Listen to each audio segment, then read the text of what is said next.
For so many empaths and sensitive souls, the hardest part of setting a boundary isn't the boundary itself. It's surviving the guilt that comes after.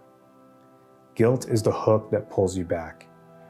It can make you question your truth, soften your stance, or even break your own limits to keep someone else comfortable.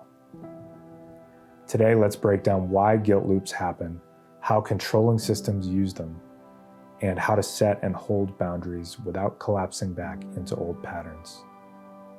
If you want to protect your energy while you build stronger boundaries, just comment below, give me the guide, and I'll share my top 7 energetic boundaries for awakening empaths. Most controlling relational systems train you to see your boundaries as a threat. If you say no, you might be called selfish, cold, or ungrateful. That script is designed to make you doubt yourself. It works because guilt is a powerful social glue. It makes you return to the group, the family, or the relationship, even when it hurts. Empaths are especially vulnerable to this because you're wired for connection. You care deeply, so when someone implies your boundary is a betrayal, it cuts straight to the heart. That's not a weakness. It's a sign of how profoundly you value relationship. But it also means you need a different skill set to protect your boundaries without getting swallowed by guilt. When I first began setting boundaries, the guilt felt like it would crush me. I would rehearse long explanations, trying to soften my truth. I would second guess my needs, asking myself, am I being mean? Am I abandoning them? But what helped me was realizing that guilt is not a sign that I was wrong. It was a sign that I was crossing the old agreements that had kept me small.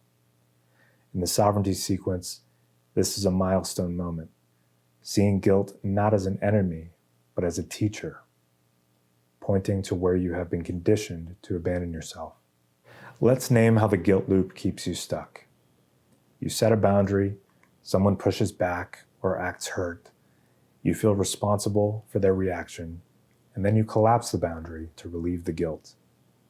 This cycle repeats until you train your body to associate boundaries with danger, which keeps you enmeshed in the same controlling patterns.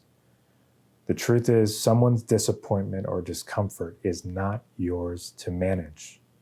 A boundary is an act of self-care, not a weapon. Guilt is inevitable when you break free of old roles, but you do not have to let it dictate your choices. So how do you hold a boundary without getting pulled back in? First, expect the guilt. Don't try to avoid it.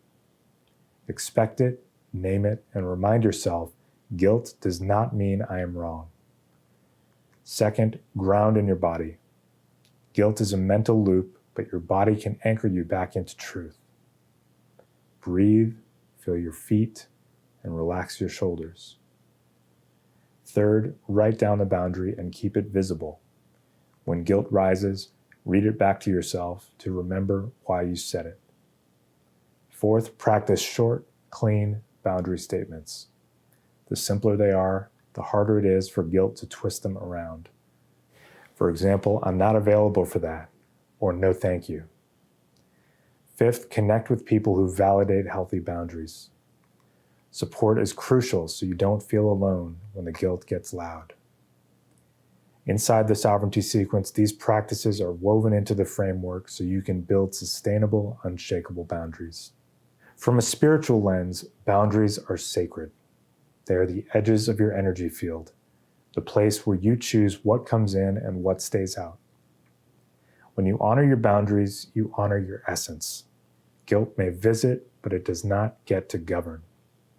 Think of guilt as a ghost of old conditioning, a leftover echo of the roles you once played. It can rise, it can talk, but it does not get to steer your life anymore. If you're working through these guilt loops, you are not alone. The sovereignty sequence is built to help you break the trance of over-responsibility and rebuild your boundaries from a place of calm, embodied truth. If you want a place to begin, just comment below, give me the guide, and I'll share my top 7 energetic boundaries to protect your healing. Boundaries are not cruel. Boundaries are clarity. Hold them even when the guilt roars. And as always, may the shadow wane and the stardust remain.